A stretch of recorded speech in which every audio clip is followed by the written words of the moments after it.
ಕಡಲ ನಗರಿ ಮಂಗಳೂರಿನ ಪ್ರಸಿದ್ಧ ಪ್ರವಾಸಿ ತಾಣ ಪಿಲಿಕುಳ ಜೈವಿಕ ಉದ್ಯಾನವನ ಈಗ ಭಾರೀ ಭ್ರಷ್ಟಾಚಾರದ ಕಳಂಕದಲ್ಲಿ ಸಿಲುಕಿದೆ.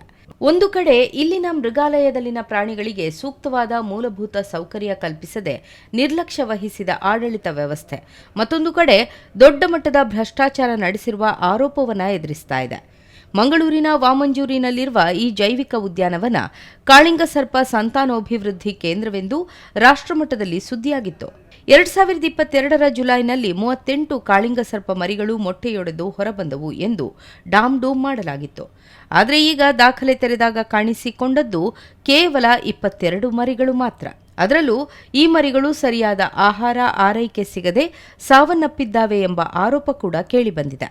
ಕಾಳಿಂಗ ಸರ್ಪಗಳ ಸಂತಾನಾಭಿವೃದ್ಧಿ ಕೇಂದ್ರ ತೆರೆದಾಗ ಕೇಂದ್ರ ಮೃಗಾಲಯ ಪ್ರಾಧಿಕಾರ ಹಾಗೂ ಸ್ಥಳೀಯ ಕಂಪನಿಗಳ ಸಿಎಸ್ಆರ್ ಅನುದಾನದಡಿ 2 ಕೋಟಿಗೂ ಹೆಚ್ಚು ಹಣ ಪಡೆಯಲಾಗಿದೆ. ಆದರೆ ಈ ಹಣದ ದುರುಪಯೋಗ ಮಾಡಿಕೊಂಡಿರುವ ಆರೋಪ ಇದೆ. ಈ ನಡುವೆ ಸತ್ತ ಕಾಳಿಂಗಸರ್ಪ ಮರಿಗಳ ಸತ್ಯ ಮುಚ್ಚಿ ಹಾಕಲು ಮತ್ತೊಂದು ಕಥೆ ಕಟ್ಟಿದ ಆರೋಪ ಕೇಳಿಬಂದಿದೆ. ಚಾರ್ಮಾಡಿ ಘಾಟಿಯಲ್ಲಿ ಮರಿಗಳನ್ನು ಬಿಡಲಾಗಿದೆ ಎಂದು ಸುಳ್ಳು ದಾಖಲೆ ಸೃಷ್ಟಿಸಿದರು ಎಂಬ ಗಂಭೀರ ಆರೋಪವಿದೆ. ನಿಯಮ ಪ್ರಕಾರ ಪಶ್ಚಿಮ ಘಟ್ಟದಲ್ಲಿ ಹಾವು ಬಿಡಲು ಅರಣ್ಯ ಇಲಾಖೆಯ ಅನುಮತಿ ಕಡ್ಡಾಯ. ಆದರೆ ಆ ಅನುಮತಿ ಪಡೆದ ದಾಖಲೆ ಎಲ್ಲಿಯೂ ಇಲ್ಲ. ಮಾಹಿತಿ ಹಕ್ಕಿನಡಿ ಬಹಿರಂಗವಾದ ಈ ಲೋಪಗಳು ಆಡಳಿತದ ಮೇಲಿನ ಅನುಮಾನವನ್ನು ಮತ್ತಷ್ಟು ಹೆಚ್ಚಿಸಿದೆ. ಇನ್ನು ಹಾವುಗಳಿಗೆ ಆಹಾರ ಪೂರೈಕೆ ಹೆಸರಿನಲ್ಲಿ ಲಕ್ಷಾಂತರ ಬಿಲ್ ಕ್ಲೈಮ್ ಮಾಡಿರುವ ವಿಚಾರವೂ ಬೆಳಕಿಗೆ ಬಂದಿದೆ. ಸ್ನೇಕ್ ಫೀಡ್ ಎಂದು ತೋರಿಸಿ ಸ್ಥಳೀಯವಾಗಿ ಉಚಿತವಾಗಿ ಸಿಕ್ಕ ಕೇರೆ ಹಾವುಗಳನ್ನು ಹಣ ಕೊಟ್ಟು ಖರೀದಿಸಿದಂತೆ ದಾಖಲೆ ಸೃಷ್ಟಿಸಲಾಗಿದೆ. Wildlife protection act schedule 1 ಒಳಪಡುವ ಕೇರೆ ಹಾವು ಬಳಕೆ ಕಾನೂನು ಬಾಹಿರವಾಗಿದ್ದರೂ ಈ ಅಕ್ರಮ ನಡೆದಿದೆ ಎಂಬ ದೂರು ಇದ್ದು, ವನ್ಯಜೀವಿ ಸಂರಕ್ಷಕ ಭುವನ್ ವೈಲ್ಡ್ ಲೈಫ್ ಕ್ರೈಮ್ ಕಂಟ್ರೋಲ್ಗೆ ದೂರು ನೀಡಿದ್ದಾರೆ. 38 ಮರಿ ಕೂಡ ಆಚ್ ಆಗಿದೆ ಅಂತ ಇವರು ಪ್ರೆಸ್ ರಿಲೀಸ್ ಅನ್ನು ಮಾಡ್ತಾರೆ. ಆದ್ರೆ ದಾಖಲೆಯಲ್ಲಿ ಇರುವುದು ಕೇವಲ 22 ಮರಿ ಮಾತ್ರ. ಅದರಲ್ಲಿ ಕೂಡ 3 ತಿಂಗಳಲ್ಲಿ ಈ ಮರಿ ಎಲ್ಲ ಸತ್ತೋಗ್ತದೆ. ಯಾಕಂದ್ರೆ ಅಲ್ಲಿರುವಂತಹ ಒಬ್ಬ ಸೈಂಟಿಫಿಕ್ ಆಫೀಸರ್ ಈ ಮರಿಯ ಮೇಲೆ ಒಂದು ಎಕ್ಸ್ಪೆರಿಮೆಂಟ್ ಅನ್ನು ಮಾಡ್ತಾ ಇದ್ದ. ಇನ್ನು ಈ ಜನರ ಕಣ್ಣಿನ ತಪ್ಪಿಸ್ಲಿಕ್ಕೆ ಇವರು ಏನ್ ಮಾಡ್ತಾರೆ ಅಂದ್ರೆ ಆ ಮರಿಗಳನ್ನೆಲ್ಲ ಚಾರ್ಮಾಡಿಯ ರಿಸರ್ವ್ ಫಾರೆಸ್ಟ್ ನಲ್ಲಿ ರಿಲೀಸ್ ಮಾಡಿದೆ ಅಂತ ಒಂದು ಸುಳ್ಳು ದಾಖಲೆಯನ್ನು ಸೃಷ್ಟಿ ಮಾಡ್ತಾರೆ.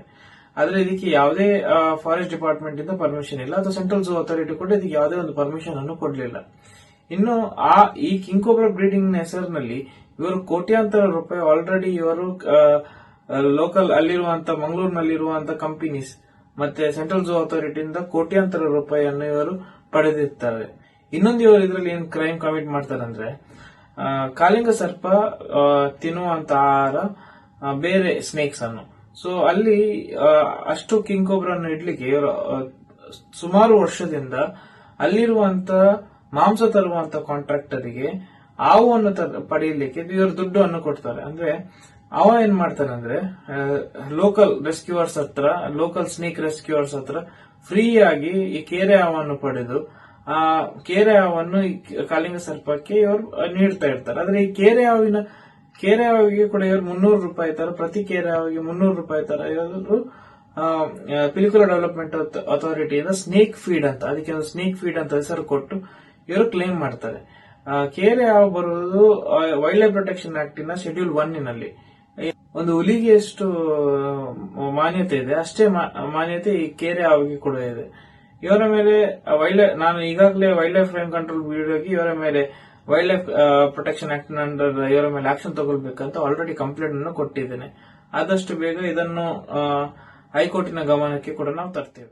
ಪಿಲಿಕುಳ ಜೈವಿಕ ಉದ್ಯಾನವನ ಮೃಗಾಲಯದ ಅವ್ಯವಸ್ಥೆ ಬಗ್ಗೆ ಹೈಕೋರ್ಟ್ಗೆ ಸಾರ್ವಜನಿಕ ಹಿತಾಸಕ್ತಿ ಅರ್ಜಿಯನ್ನು ಸಲ್ಲಿಸಲಾಗಿದ್ದು, ಈಗಾಗಲೇ ವಿಚಾರಣೆ ನಡೆದು ಮಾರ್ಚ್ 9ಕ್ಕೆ ವಿಚಾರಣೆಯನ್ನ ಮುಂದೂಡಲಾಗಿದೆ.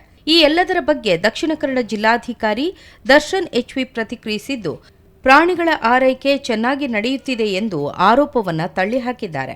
ಜತೆಗೆ ಈ ನಿಸರ್ಗಧಾಮವನ್ನು ಪಿಲಿಕುಳ ಅಭಿವೃದ್ಧಿ ಪ್ರಾಧಿಕಾರದಿಂದ ಅರಣ್ಯ ಇಲಾಖೆಗೆ ಹಸ್ತಾಂತರಿಸುವ ಪ್ರಕ್ರಿಯೆ ನಡೆಯುತ್ತಿರುವುದಾಗಿ ಹೇಳಿದ್ದಾರೆ. ಹೆಚ್ಚು ಆದಾಯ ಈಗ ಹುಲಿಗಳು ಜಾಸ್ತಿ ಇರ್ತದೆ, ಸಿಂಹಗಳದ್ದಾಗಿರ್ಬೋದು, ಬೇರೆ ಎಲ್ಲ ಕಾರ್ನಿವರಸ್ ಮತ್ತೆ ಹರ್ಬಿವರಸ್ ಎನಿಮಲ್ಸ್ ಎಲ್ಲದೂ ಕೂಡ forest department is always the best. ನಾವೇನ್ ಜಟೆಕೆ ಅಂತ ಹೇಳ್ತೀವಿ, ಝೂ ಅಥಾರಿಟಿ ಆಫ್ ಕರ್ನಾಟಕ, ಅವ್ರ ಜೊತೆನೂ ಕೂಡ ಫೈನಲ್ ಹಂತದಲ್ಲಿದೆ, ಒಪ್ಕೊಂಡಿದ್ದಾರೆ. ನಾವು ಟ್ರಾನ್ಸ್ಫರ್ ಮಾಡೋದಂತೂ ನಿಜ, ಬಟ್ ಟ್ರಾನ್ಸ್ಫರ್ ಮಾಡೋ ಸಮಯದಲ್ಲಿ ಕೆಲವೊಂದು ಇನ್ಫ್ರಾಸ್ಟ್ರಕ್ಚರ್ ಡೆವಲಪ್ಮೆಂಟ್ ಆಗ್ಬೇಕಾಗ್ತದೆ. ಹೊಸ ಕೇಜ್ ಆಗ್ಬೇಕು, ಕೆಲವೊಂದು ಅವ್ರದ್ದೇ ಒಂದು ಮಾನದಂಡಗಳಿದೆ, ಅದಕ್ಕೆ ಕೆಲವೊಂದು ಅನುದಾನ ಬೇಕಾಗ್ತದೆ. ನಾವು ಇವಾಗಲೇ ಅದನ್ನ ಪ್ರಪೋಸಲ್ ಮಾಡಿದ್ದೀವಿ. CSR ಅಡಿಲಿ ಏನಾದ್ರು ತಗೋಬೋದಾ ಅದನ್ನು ಕೂಡ ನಾವು ಎಕ್ಸ್ಪ್ಲೋರ್ ಮಾಡ್ತಾ ಇದೀವಿ. ಬೇರೆ ಯಾವ್ದಾದ್ರು ಅನುದಾನದಲ್ಲಿ ತಗೋಬೋದಾ ಅದು ಅಂತ ಹೇಳಿ. ಜೊತೆಗೆ ಇನ್ನೊಂದು ಮೇಂಟೆನೆನ್ಸ್ ಅವ್ರು ಮಾಡ್ತಾರೆ ಅಂದ್ರೆ ಮೇಂಟೆನೆನ್ಸ್ ಹಣ ಯಾರು ಕೊಡ್ಬೇಕು, ಅದು ಫಾರೆಸ್ಟ್ ಡಿಪಾರ್ಟ್ಮೆಂಟ್ ಮಾಡ್ಬೇಕಾ ಅಥವಾ ನಾವು ಮಾಡ್ಬೋದಾ ಅಥವಾ ಯಾವ್ದಾದ್ರು ಒಂದು ಶೇರಿಂಗ್ ಬೇಸಿಸ್ ಅಲ್ಲಿ ಮಾಡ್ಬೇಕಾ, ಅದನ್ನು ಕೂಡ ನಾವು ZAK ಮತ್ತೆ DFO ಜೊತೆ ಕೊನೆ ಹಂತದಲ್ಲಿ ಇದೆ. ಮೂರನೇದು ಬರೋ ಅನುದಾನ ಹೇಗೆ ನಾವು ಡಿವೈಡ್ ಮಾಡ್ಕೋಬೇಕು ಅಂತ. ಯಾವ ರೀತಿ ಆದ್ರೂ ನಮಗೆ ಒಪ್ಪಿಗೆ ಇದೆ, ಯಾಕಂದ್ರೆ ಇಲ್ಲಿ ಅನುದಾನ ಅನ್ನೋದಕ್ಕಿಂತ ನಮಗೆ ಪ್ರಾಣಿಗಳ ಯೋಗಕ್ಷೇಮ ಮತ್ತೆ ಜನರಿಗೆ ಒಂದು ಒಳ್ಳೆ ಫೆಸಿಲಿಟಿ ಕೊಡಬೇಕು ಅಂತ. So everything is in the final stage. So ಬಹುಶಃ ಇನ್ನೊಂದು 15-20 ದಿನಗಳಲ್ಲಿ ಅದು ಕೂಡ ನಮಗೆ ಇದಾಗುತ್ತೆ. ಮುಂದಿನ ವಾರ ನಾವು ZAK ಅಫಿಷಿಯಲ್ ಜೊತೆನೂ ಕೂಡ ನಾನು DFO ಅವರು ಒಂದು ಮೀಟಿಂಗ್ ಕೂಡ ಮಾಡ್ತಾ ಇದ್ದೀವಿ. ಸದ್ಯ ಪಿಲಿಕುಳದಲ್ಲಿನ ಅವ್ಯವಸ್ಥೆ ಬಗೆಗೆ ಒಂದು ಕಡೆ ಕೋರ್ಟ್ನಲ್ಲಿ ವಿಚಾರಣೆ ನಡೀತಾ ಇದ್ರೆ, ಇನ್ನೊಂದು ಕಡೆ ಭ್ರಷ್ಟಾಚಾರ ಆರೋಪ ಸಂಬಂಧ ಲೋಕಾಯುಕ್ತ ಸಂಸ್ಥೆ ತನಿಖೆ ನಡೆಸ್ತಾ ಇದೆ. ಮುಂದೇನಾಗುತ್ತೆ ಎಂಬುದನ್ನ ಕಾದು ನೋಡಬೇಕಿದೆ.